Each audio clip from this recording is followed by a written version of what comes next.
দেশের বৃহত্তম ও সবচেয়ে পুরান রাজনৈতিক দল বাংলাদেশ আওয়ামী লীগের ৭৫তম প্রতিষ্ঠাবার্ষিকী আজ রবিবার। দলটি এখন প্লাটিনাম জয়ন্তী উদযাপন করছে। দিবসটি উপলক্ষে দলটির পক্ষ থেকে বিস্তারিত কর্মসূচি গ্রহণ করা হয়েছে।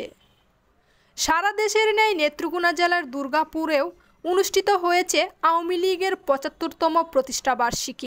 বাংলাদেশ আওয়ামী লীগের ৭৫তম প্রতিষ্ঠাবার্ষিকী উপলক্ষে আনন্দ শোভাযাত্রা ও আলোচনা সভার আয়োজন করেছে বাংলাদেশ আওয়ামী লীগ। ৭৫তম প্রতিষ্ঠাবার্ষিকী উপলক্ষে আওয়ামী লীগ ইতিমধ্যে ১০ দফা কর্মসূচি ঘোষণা করেছে এবং ধারাবাহিকভাবে কর্মসূচি পালিত হচ্ছে।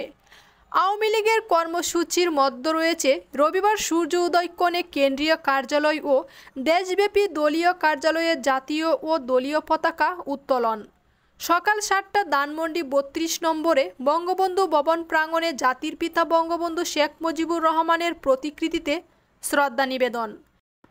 এছাড়াও সকাল ১০:৩০টায় টুঙ্গিপাড়ায় চিরনিদ্রায় শায়িত জাতির পিতা বঙ্গবন্ধু শেখ মুজিবুর রহমানের সমাধিতে আওয়ামী লীগ কেন্দ্রীয় কার্যনির্বাহী সংসদের একটি প্রতিনিধি দল শ্রদ্ধা নিবেদন করবেন। এদিকে প্রতিষ্ঠাবার্ষিকী উপলক্ষে ঐতিহাসিক সোহরাওয়ার্দী উদ্যানে আজ বেলা ২টা ১৫ জাতীয় ও দলীয় পতাকা উত্তোলন, জাতীয় সঙ্গীত পরিবেশন, বেলুন ও পায়রা উড়িয়ে কর্মসূচি উদ্বোধন করা হয়।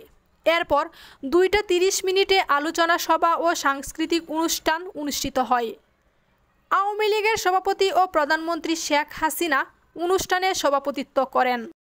আওয়ামী লীগের সাধারণ সম্পাদক ওবায়দুল কাদের ৭৫তম প্রতিষ্ঠাবার্ষিকীতে জাতীয় ও দলীয় পতাকা উত্তোলন, জাতির পিতা বঙ্গবন্ধু শেখ মুজিবুর রহমানের প্রতিকৃতিতে শ্রদ্ধা নিবেদন, আওয়ামী লীগের ইতিহাস ঐতিহ্য নিয়ে আলোচনা সভা ও সাংস্কৃতিক অনুষ্ঠান সহ কেন্দ্রীয় কর্মসূচির সাথে সামঞ্জস্যপূর্ণ কর্মসূচি গ্রহণের পাশাপাশি বিভিন্ন উপযোগী কর্মসূচির মাধ্যমে জাঁকজমকপূর্ণভাবে প্রতিষ্ঠাবার্ষিকী পালন করার জন্য আওয়ামী লীগ সহযোগী ভ্রাতৃত্বপ্রতিম সংগঠনের জেলা, মহানগর, উপজেলা, থানা, পৌর, ইউনিয়ন ও ওয়ার্ড শাখাসহ সকল স্তরের নেতাকর্মীদের সমর্থকদের প্রতি আহ্বান জানিয়েছেন।